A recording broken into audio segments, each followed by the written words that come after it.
धनतेरस वो रात जब हर घर में दिए जलते हैं, लोग सोना चांदी खरीदते हैं और लक्ष्मी के स्वागत की तैयारी करते हैं। लेकिन क्या आप जानते हैं, अगर आपने गलत समय पर खरीदारी कर ली तो वो वस्तु आपको शुभ नहीं बल्कि विनाश का वरदान दे सकती है। कहते हैं आधी रात के बाद शुरू होता है असली धनतेरस का मुहूर्त, जब लक्ष्मी नहीं कोई और दरवाजा खटखटाती है। आज मैं उसी रहस्य को उजागर करने जा रहा हूँ। मेरे साथ जुड़िए, क्योंकि आज की खरीदारी शायद किसी की आखिरी साबित होगी। कही अनकही बातें, हिंदी हॉरर स्टोरी। धनतेरस पर सही खरीदारी का समय क्या है? इस सवाल का जवाब ढूंढते ढूंढते आदित्य ने अपनी जिंदगी की सबसे डरावनी खरीदारी कर ली थी। उस दिन सुबह से ही पूरे शहर में शोर था। मॉल में छूट, दुकानों पर दिए और हर गली में लोग पूजा की तैयारी में व्यस्त। आदित्य एक यूट्यूबर था और उसका चैनल मिस्ट्री इंडिया पिछले कुछ महीनों से अच्छा चल रहा था। इस बार उसने सोचा कि वह धनतेरस पर कुछ अनोखा करेगा।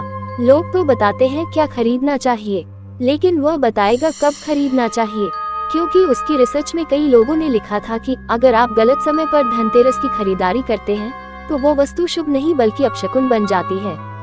उसने वीडियो की ओपनिंग रिकॉर्ड की। मेरे साथ जुड़िए, क्योंकि मैं धनतेरस पर सही खरीदारी करने का सबसे अच्छा समय ढूंढ रहा हूँ। लेकिन अगर ये समय गलत निकला तो शायद ये मेरा आखिरी वीडियो होगा।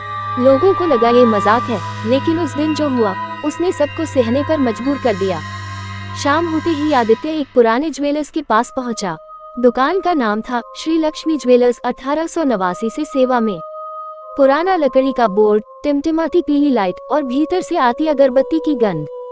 मालिक, एक दुबला पतला बूढ़ा आदमी जिसकी आंखें लाल थी, मुस्कुराया और बोला, सही समय तो अब शुरू होता है बेटा, लेकिन इस मुहूर्त में खरीदारी करने वालों को वापस आने में दिक्कत होती है।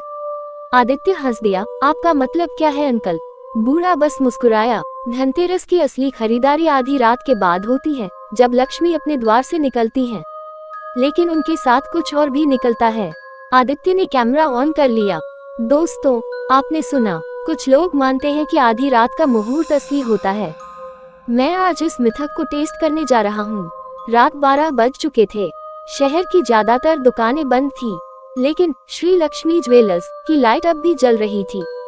आदित्य अंदर गया। दुकान में कोई ग्राहक नहीं था, सिर्फ वही बूढ़ा और एक पुरानी दीवार घड़ी। घड़ी की सुइयां 12:03 पर अटकी हुई थी, चल नहीं रही थी, लेकिन टिक टिक की आवाज गूंज रही थी। कौन सी चीज खरीदना चाहते हो? बूढ़े ने पूछा। कुछ छोटा सोने का सिक्का, बस वीडियो के लिए, आदित्य ने कहा। बूढ़े ने दराज से एक पुराना सिक्का निकाला, काले कपड़े में लिपटा हुआ, और उस पर लिखा था धन व मृत्यु।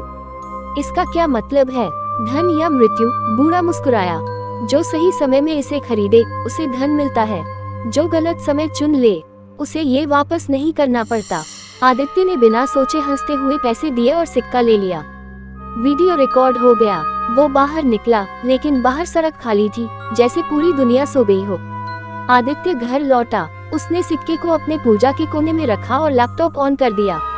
कैमरे की फुटेज देखने लगा। पहले कुछ मिनट सामान्य थे, उसका इंट्रो, दुकान, बूढ़े का अजीब व्यवहार। लेकिन जैसे ही उसने सिक्का हाथ में उठाया, वीडियो में कुछ और दिखाई दिया। पीछे की शेल्फ पर किसी का परछाई जैसा चेहरा झलकता था, आंखें पूरी तरह काली और होंठ जैसे मुस्कुरा रहे हों। वो बूढ़ा नहीं था। वीडियो कुछ सेकंड के लिए गड़बड़ा गया और स्क्रीन पर वही शब्द उभरे, धन व मृत्यु। आदित्य का दिल तेजी से धड़कने लगा।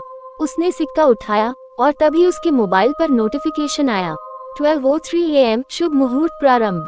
लेकिन अभी तो 1:15 हो रहे थे। वो उठा और देखा, घड़ी की सुइयां भी 12:03 पर अटकी थी। कमरे में एक ठंडी हवा चली और दिए की लौ नीली हो गई। बाहर से खिड़की पर किसी ने दस्तक दी। ठक ठक ठक। आदित्य ने मोबाइल का कैमरा उठाया। शायद कोई प्रैंक कर रहा है, वो बोला और खिड़की खोली। सामने कोई नहीं था, लेकिन नीचे सड़क पर वही बूढ़ा खड़ा था, हाथ में लालटेन लिए। वो मुस्कुरा रहा था। सही समय तो अब शुरू हुआ है बेटा, उसकी आवाज गूंजी। आदित्य डर गया। उसने खिड़की बंद की, लेकिन दरवाजे के नीचे से छाया अंदर सरकने लगी। वो सिक्का खुद ब खुद पूजा की थाली से लुढ़ककर जमीन पर गिरा। टन। और जिस जगह वो गिरा, वहां से राख जैसी धूल उठी।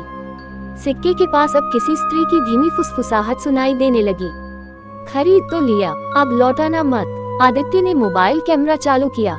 स्क्रीन पर सिर्फ झिलमिलाती नीली लौ दिखाई दे रही थी। उसने धीरे धीरे सिक्का उठाया और डरते हुए कहा, अगर कोई मजाक कर रहा है तो अब बंद कर दो, मैं शूटिंग रोक रहा हूँ। लेकिन जवाब में कमरे के कोने से वही फुसफुसाहट आई, ग्रेटर देन खरीद लिया है, अब सौदा पूरा करना होगा। आदित्य ने कैमरे का जूम बढ़ाया। उसने देखा जहाँ सिक्का गिरा था वहाँ अब एक स्त्री के पांवों के निशान उभर आए थे, गीले, जैसे किसी ने तेल में पैर डुबोकर रखे हों। वो निशान पूजा के कोने से होते हुए दरवाजे की ओर बढ़े और वही गायब हो गए। आदित्य की सांसें तेज चलने लगी। उसने सिक्के को वापस कपड़े में लपेटकर दराज में रख दिया और लैपटॉप बंद कर दिया। लेकिन अगले ही पल बिजली चली गई। कमरा अंधेरे में डूब गया। सिर्फ घड़ी की सुइयों की टिक टिक, जो अब भी 12:03 पर अटकी थी, सुनाई दे रही थी। सुबह जैसे तैसे हुई। आदित्य ने रात को हुई बातों को किसी बुरे सपने की तरह भूलने की कोशिश की। वह उस दुकान पर वापस गया, सब कुछ साफ करने के लिए। लेकिन जहां पिछली रात दुकान थी वहां अब खाली जमीन थी। एक टूटा हुआ बोर्ड पड़ा था जिस पर लिखा था, श्री लक्ष्मी ज्वेलर्स 1889 से सेवा में, और नीचे धूल में उकेरा था, 1910 में आग से नष्ट। आदित्य के पैर जम गए। उसने तुरंत मोबाइल से पुराना नक्शा देखा। वास्तव में अखबार के पुराने रिकॉर्ड में उस जगह का नाम था। ग्रेटर देन 1910 की धनतेरस की रात ज्वेलरी की दुकान में लगी आग में मालिक और उसकी बेटी की मृत्यु। रिपोर्ट में लिखा था, लोगों का कहना है कि उस रात बेटी लक्ष्मी ने आखिरी बार दरवाजे के बाहर ग्राहकों को पुकारा था। कहा था, सही समय तो अब शुरू हुआ है। आदित्य घर लौटा। वो ये सब वीडियो में दिखाना चाहता था। उसने फुटेज फिर से खोली, लेकिन अब उसमें कुछ और था। जहां कल रात सिर्फ बूढ़ा दिखाई दे रहा था, अब उसके पीछे एक युवती खड़ी थी, लाल साड़ी में, बिना पलक झपकाए कैमरे की ओर देख रही थी। उसके बाल खुले थे और हाथ में वही सिक्का था। जब आदित्य ने फुटेज को फ्रीज किया तो युवती के चेहरे पर कुछ उभर आया, बिल्कुल वही नक्काशी जो सिक्के पर थी। धन व मृत्यु। वो समझ गया, सिक्का असल में उसी आत्मा से जुड़ा है और जिसने भी उसे खरीदा वो उसके अधूरे सौदे का हिस्सा बन जाता है। उस दिन से आदित्य के घर में अजीब चीजें होने लगी। फ्रिज अपने आप खुल जाता, रात के 2 बजे दिए जल उठते, और सबसे डरावनी बात, सिक्का चाहे जहाँ रखो, सुबह वही पूजा की थाली में होता। उसने एक बार सिक्का खिड़की से बाहर फेंक दिया, पर अगली सुबह सिक्का फिर उसकी मेज पर रखा मिला। साथ में एक नोट था, ग्रेटर देन, सही समय पर सौदा पूरा नहीं हुआ, अब अगली धनतेरस तक इंतजार करो। आदित्य की हालत खराब हो गई। उसने पूजा पाठ करवाए, पंडित बुलाया, लेकिन पंडित जैसे ही घर में घुसा तुरंत बाहर भाग गया। उसने कहा, ये सिक्का